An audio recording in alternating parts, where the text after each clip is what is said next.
Bonjour les amis et bienvenue à nouveau sur la chaîne Grandir dans la foi après un peu plus de 2 mois. Je rends grâce à Dieu pour ce merveilleux message qui parle tout simplement de l'amour. Aimer, c'est donner son cœur en entier. Aimer Dieu de tout notre cœur est le premier commandement que donne le Christ. Notre nouvelle naissance en tant que baptisés nous donne d'être enfants de Dieu. C'est donc une relation filiale d'amour entre le Père Céleste et nous que ce dernier désire vraiment. Une relation qui doit nous pousser à chercher continuellement la face du Seigneur. Beau et important message que vous écouterez, j'espère vraiment jusqu'au bout. J'espère aussi que vous prierez avec moi à la fin de cet audio. C'est parti les amis.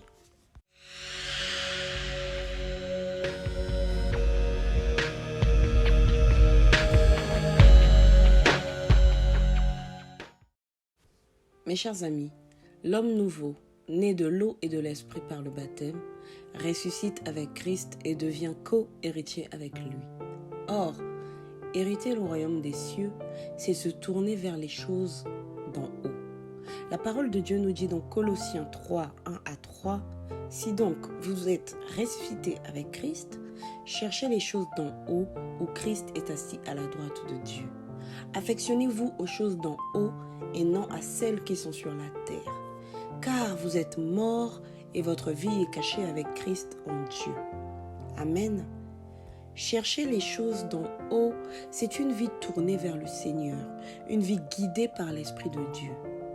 Affectionner les choses d'en haut, c'est aimer et vouloir servir d'abord le royaume des cieux. En recevant le Saint-Esprit, le vieil homme, qui était guidé par nos pulsions, nos désirs, nos propres ambitions, doit mourir pour une nouvelle naissance en Christ. Amen. C'est ce qui nous permet de nous présenter devant le Saint des Saints, car c'est Christ lui-même qui nous porte dorénavant. Amen. Ok les amis, je sais bien que tout cela a un côté très théorique. Accrochons-nous, on va essayer de creuser ensemble. Prenons un exemple terre à terre. Il est très difficile, pour ne pas dire impossible, de demander à un chien de miauler ou à un chat d'aboyer, n'est-ce pas? Tout simplement parce que ce n'est pas dans la nature du chien de miauler et vice-versa. De même, quand la version de nous qui vivait avant Jésus-Christ meurt, nous faisons place au nouvel homme qui, lui, est conduit par l'Esprit de Dieu. Ce nouvel homme pour qui péché va devenir au fur et à mesure contre nature, si nous continuons à chercher la face de Dieu. Amen. Comme nous dit Romains 8, 14, tous ceux qui sont conduits par l'Esprit de Dieu sont fils de Dieu. Amen. Certains se diront peut-être être conduits par le Saint-Esprit afin de vivre en enfant de Dieu. D'accord, Fausta. Mais comment le faire? Eh bien les amis, nous ne pouvons le faire sans nous abandonner pleinement au Saint-Esprit.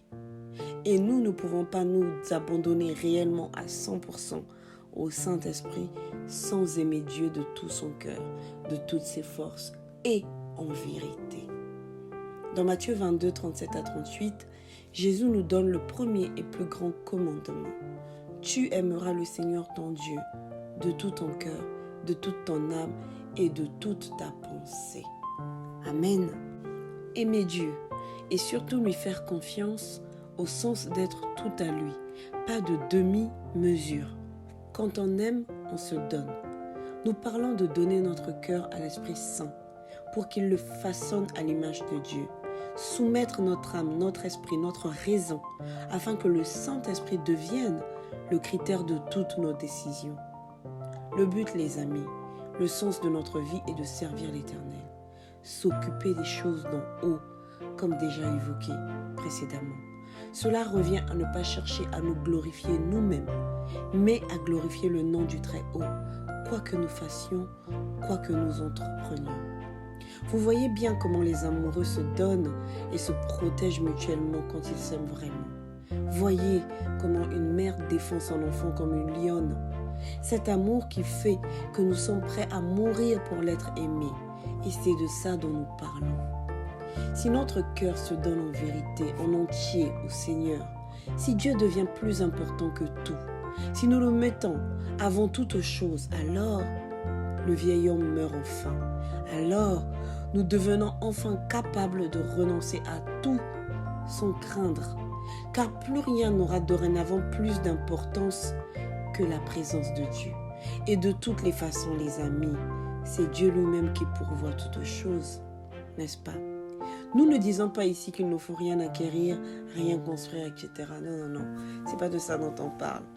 Nous disons qu'il ne faut pas s'accrocher, désirer quoi que ce soit ou qui que ce soit plus que Dieu. Les amis, si nous ne servons pas Dieu, nous servons le monde, nous servons nos désirs, nos ambitions. À nous d'être honnêtes aujourd'hui, de rentrer en nous-mêmes et de déterminer ce que nous désirons le plus, ce que nous servons en fait en premier. Prenons un exemple. Si dans notre vie, si dans ta vie au travail, à la maison, dire la vérité sur certains sujets va tout te faire perdre et que toi tu choisis de vivre dans le mensonge pour te protéger, alors c'est le mensonge qui te sauve et non pas le Christ. Alors tu aimes plus la vie que tu t'es faite jusqu'ici, car Christ est vérité et ce qu'il cherche, c'est le cœur qui se répand et qui compte sur son secours en toutes circonstances. Amen. Aujourd'hui, mon frère, ma sœur, si tu es prêt, tu peux peut-être dire à Christ, je ne sais pas comment te suivre, mais je le veux. Je veux embrasser ta nature qui est la mienne, car je suis enfant de Dieu, je te fais confiance. Amen. Aujourd'hui, nous pouvons, pour ne pas dire nous devons, demander la grâce au Saint-Esprit d'être embrasé, renouvelé, afin de recevoir ce cœur qui cherche avant tout les choses d'en haut, ce cœur amoureux qui cherche Dieu dès l'aube, ce cœur duquel une louange unique sortira au quotidien, ce cœur qui adorera naturellement le Très-Haut, ce cœur qui a soif de la présence de Dieu. Et cette soif va nous faire passer de la relation d'intérêt, où parfois nous prions plus pour recevoir quelque chose, à une vraie relation d'amour. Cette relation qui nous conduit non plus à rabâcher quand nous prions, mais plutôt à prier de façon authentique, avec un cœur qui attire la présence de Dieu. Amen. Non pas qu'il n'y aura plus d'épreuves dans nos vies, les amis, si nous établissons cette relation avec notre Dieu. Mais le plus important, c'est que le Seigneur sera toujours avec nous. C'est finalement dire au Seigneur, le plus important, c'est que tu sois au contrôle de ma vie, quoi que je fasse, quoi que je dise ou que j'aille. Tout ce que je veux, c'est toujours plus de toi. Emmène-moi dans les profondeurs. Emmène-moi dans ce que je ne peux imaginer. Je veux aller au large avec toi, m'abandonner à toi. Car si tu es pour moi, alors j'irai. Alors ça ira. Alors j'ai déjà tout gagné.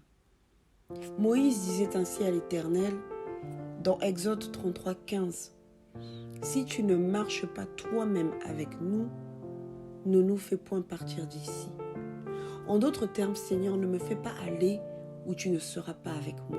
Je veux être avec toi, je veux habiter ta maison tous les jours de ma vie. Amen.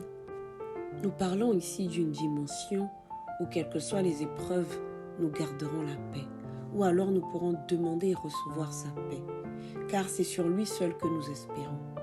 Le Seigneur nous fera traverser tout ce qu'il nous faut traverser avec son appui, et il nous défendra lui-même.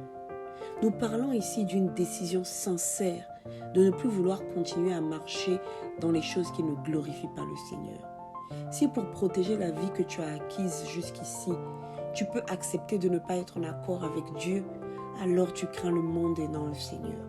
C'est durement dit, je sais bien. Pour réveiller, je laisse faire les consciences. Accepte de tout perdre, mon ami, si cela te réconcilie avec le Seigneur. Crains Dieu plutôt et laisse-le te relever lui-même en son temps. Il est miséricordieux. Amen. Disons aujourd'hui à Yahvé, Père, tout ce que j'ai, c'est de la boue si cela ne te glorifie pas. Je ne peux rien accomplir sans toi. C'est en toi seul que je peux tout. Je ne veux plus me glorifier de rien, car tout t'appartient. Garde mon cœur tourné vers toi seul. Amen. Peu importe ce qui me fait honte, ce qui te fait honte, mon ami, ce qui me fait rougir, ce qui me fait peur, je donne à Christ, mon meilleur ami. Je dis à l'ennemi, c'est fini. Tu n'auras plus d'emprise sur moi, car je m'en vais. Je m'en vais moi-même au Père. Il me traitera comme bon lui semble. Et moi, je lui dirai, Abba, c'est ton enfant de Dieu que je viens à toi. Amen.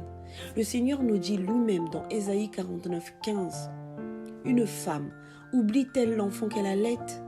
N'a-t-elle pas pitié du fruit de ses entrailles? Quand elle l'oublierait, moi, je ne t'oublierai point. Voilà comment le Très-Haut nous aime, les amis, plus qu'une maman n'aime son enfant. Prenons donc courage. Cependant, Yahvé cherche le cœur sincère, le cœur qui craint Dieu. Demandons donc la crainte de Dieu à l'Esprit Saint pour ôter nos sandales en allant en présence du Seigneur. Comment pourrions-nous aller vers le Saint des Saints sans la repentance, en voulant cacher des choses sous le tapis? Ça ne se peut, les amis. Il faut laisser le Saint-Esprit tout faire remonter à la surface pour tout déposer aux pieds du Christ. Amen. 2 Corinthiens 3, 16 à 17 nous dit ainsi: mais lorsque les cœurs se convertissent au Seigneur, le voile est ôté. Or, le Seigneur, c'est l'Esprit. Et là où est l'Esprit du Seigneur, là est la liberté. Amen. Libéré du monde, libéré du péché, et donc une appartenance pleine au Seigneur. L'Éternel dit dans Jérémie 29, 13, vous me chercherez et vous me trouverez si vous me cherchez de tout votre cœur. Le psaume 105 nous dit encore au verset 4, ayez recours à l'Éternel et à son appui. Cherchez continuellement sa face. Prenons encore 2 Chroniques 15, verset 2, où nous pouvons lire « L'Éternel est avec vous quand vous êtes avec lui. Si vous le cherchez, vous le trouverez. Mais si vous l'abandonnez, il vous abandonnera. » Amen. Maintenant que nous savons que nous devons donner notre cœur à Dieu en vérité, sans demi-mesure, maintenant que nous savons qu'aimer le Seigneur nous pousse à chercher sa face, méditons sur ce qui se passe quand nous sommes seul à seul avec lui. Eh bien, en fait, il va faire ce qu'il veut selon la destinée de chacun. Mais nous pouvons néanmoins évoquer quelques points. Le Seigneur va nous regarder à 360 degrés et va commencer à s'occuper de nous à l'intérieur, afin que notre cœur soit purifié, afin que notre cœur s'enracine et demeure auprès du Christ. En Christ, oui, demeurez, restez bien accrochés. Il va pour ce faire nous nourrir de sa parole, nous fortifier, nous laisser traverser des épreuves qui feront grandir notre foi et notre confiance, afin de témoigner de sa gloire, de chanter de nouveaux cantiques et de fortifier nos frères. Amen. Souvent nous prions pour des choses et nous nous disons « j'attends que l'Éternel m'exauce ». Seulement, dans certains cas, c'est le Seigneur qui nous attend en réalité, car nous ne sommes pas assez préparés pour ce que nous demandons. Parfois, il faut qu'il t'aimante, mon ami, c'est-à-dire qu'il retranche ce qui l'empêche d'œuvrer pleinement en toi. Car autrement, ce que tu demandes te servira toi et ton orgueil, mais pas la gloire de l'Éternel. Amen. Dans sa présence, notre cœur va commencer à se détacher progressivement des choses qui attristent l'Esprit de Dieu qui vit en nous. Un processus de sanctification du corps puis de l'âme va s'enclencher et suivre son cours tout au long de notre vie, pour qu'il y ait toujours plus de lui, plus d'amour, plus de calme, de miséricorde, de paix, moins de commérage. Bref, nous l'aurons compris, nous allons devenir de plus en plus comme lui. Amen. Dans la présence du Seigneur, nous apprenons à écouter. Nous entendons de mieux en mieux la fréquence du Saint-Esprit. Nous commençons à être confiants, à capter quand il nous dit « ça va aller, je suis là, dépose tout auprès du Christ ». Je ne suis pas sourd, mais toi persévère, prends courage. Oh les amis, la joie de développer cette confiance où nous pouvons avancer au large, nous abandonner, car il ne s'agit plus du tout de tout calculer, de tout maîtriser. Il s'agit d'être sûr que Dieu est avec nous. Amen. 1 Corinthiens 2, 9 à 10 nous dit, mais comme il est écrit, ce que l'œil n'a pas vu, ce que l'oreille n'a pas entendu, ce qui n'est pas monté au cœur de l'homme, Dieu l'a préparé pour ceux qui l'aiment.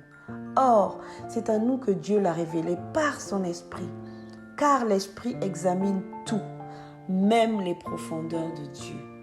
Amen. Oui, l'esprit de Dieu examine les profondeurs de Dieu.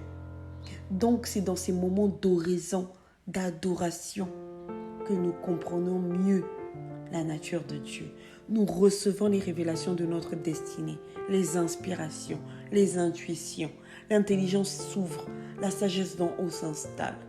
L'effusion du Saint-Esprit se vit et ou se revit. Les dons reçus pour édifier, fortifier nos frères commencent à s'activer. Amen.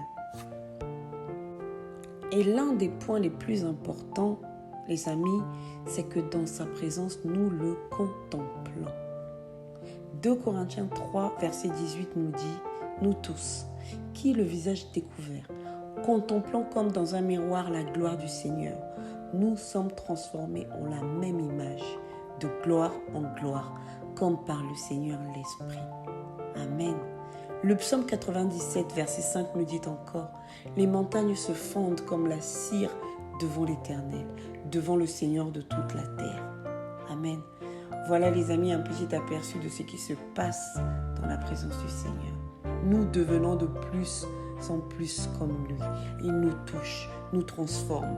Cherchons donc la face du Seigneur, comme lorsqu'on recherche un trésor d'une valeur inestimable. Amen.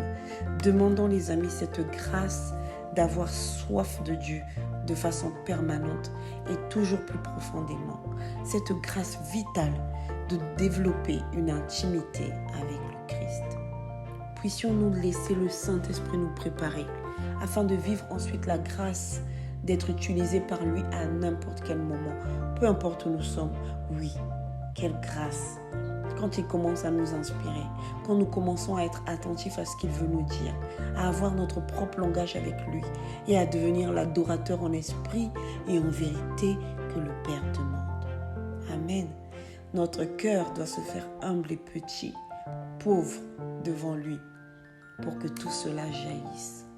Ne craignons pas le monde, les amis, et ne nous accrochons plus aux titres et aux reconnaissances du monde. Demandons le détachement, non pas partiel mais total. Quand nous sommes élevés dans la société, déposons tout aux pieds du Seigneur, car toute gloire lui appartient. Servons et craignons le Seigneur. Amen. Oui les amis, il est temps que nous soyons préoccupés à glorifier le Très-Haut jour après jour, car demain ne nous appartient pas. Prophète du Seigneur, que ta bouche s'ouvre, n'attends plus demain, et qu'elle ne soit pas freinée par la chair et par les hommes. Enfant de Dieu, l'intelligence du monde n'est que de la boue. Recherche de tout ton cœur la sagesse et l'intelligence du Très-Haut. Sentinelle du royaume des cieux, ouvre ton cœur, veille, laisse-toi guider, afin que Yahvé t'établisse lui-même et que tu sois à ton poste, comme le prophète Habakkuk. Quel que soit le ministère de chacun, il est temps d'être chacun à son poste, les amis. Dans nos familles, dans les écoles, dans notre société, dans nos communautés. Œuvrons dans l'amour et pour glorifier Yahvé. Amen. La parole de Dieu nous dit dans Matthieu 11, 12 que le royaume des cieux est forcé et ce sont les violents qui s'en emparent. Que Dieu nous donne d'être ses combattants, toujours en éveil et qu'il nous garde de tout zèle charnel. Il nous donnera sa force pour tenir ferme.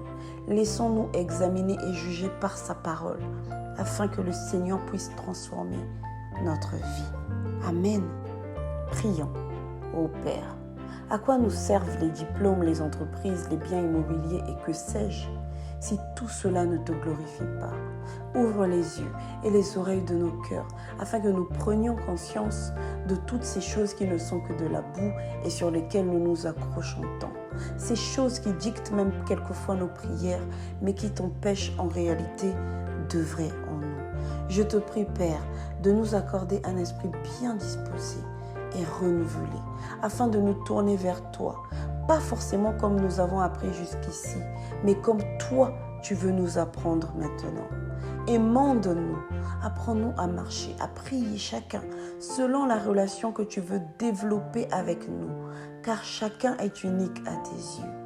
Je te prie, Père, au nom de Jésus-Christ, ton Fils et notre Seigneur, d'ouvrir ton ciel, afin que tous ceux qui écoutent et qui écouteront ce message reçoivent de toi tout ce que tu as prévu pour eux et qu'il nous soit donné à tous la grâce de vivre des conversions toujours plus profondes tout au long de notre vie. Esprit de Dieu, nous sommes l'épouse du Christ, l'Église.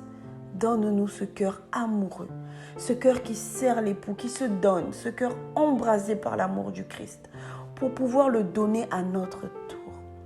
Merci Seigneur pour ce que tu nous as donné à travers ce message. Amen. Voilà les amis, c'est la fin de ce podcast. Merci à tous. Soyez bénis en notre Seigneur Jésus-Christ. À très bientôt si Dieu le veut. Amen, amen. Ciao, ciao.